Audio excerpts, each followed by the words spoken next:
అసెంబ్లీలో వీడియోలు ఫోటోలు తీయటం నిషేధమన్నారు మంత్రి ఉత్తమ్ కుమార్ రెడ్డి. అలాంటి వారిపై కఠిన చర్యలుంటాయన్నారు. పార్లమెంటులో ఓ అభ్యర్థి వీడియో తీయాలనే ఆలోచనలు చేశారు. అప్పుడు ఆమెపై వేటు వేశారు. ఇక్కడ కూడా అలాంటి చర్యలే అమల్లో ఉంటాయని మంత్రి ఉత్తమ్ కుమార్ రెడ్డి అన్నారు. స్పష్టంగా చెప్తున్నా, గౌరవ సభ్యులు కేటీఆర్ గారు మాట్లాడుతూ పార్లమెంట్లో సభ్యులు ఫోటోలు కానీ వీడియోలు కానీ తీసుకోవడం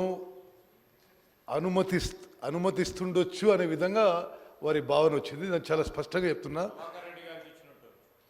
పార్లమెంట్లో కానీ అసెంబ్లీలో కానీ ఫోటోలు తీసుకోవడం వీడియోలు తీసుకోవడం స్ట్రిక్ట్లీ ప్రొహిబిటెడ్.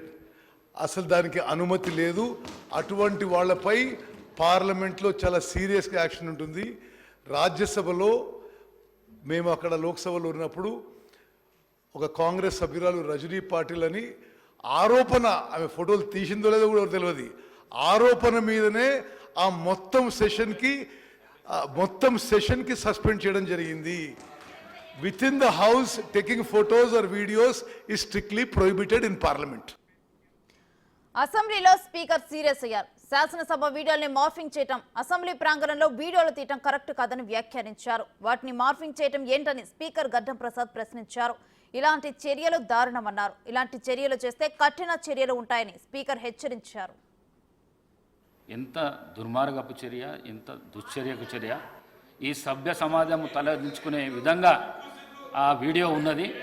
ఆ వీడియోను పంపిస్తాం, మీరు చూసినాక మీరు మాట్లాడండి. ఎంత దుర్మార్గపు చర్య, ఎంత దుశ్చర్యకు చర్య! ఈ సభ్య సమాజం తలదించుకునే విధంగా ఆ వీడియో ఉన్నది. ఆ వీడియోను పంపిస్తాం, మీరు చూసినాక మీరు మాట్లాడండి.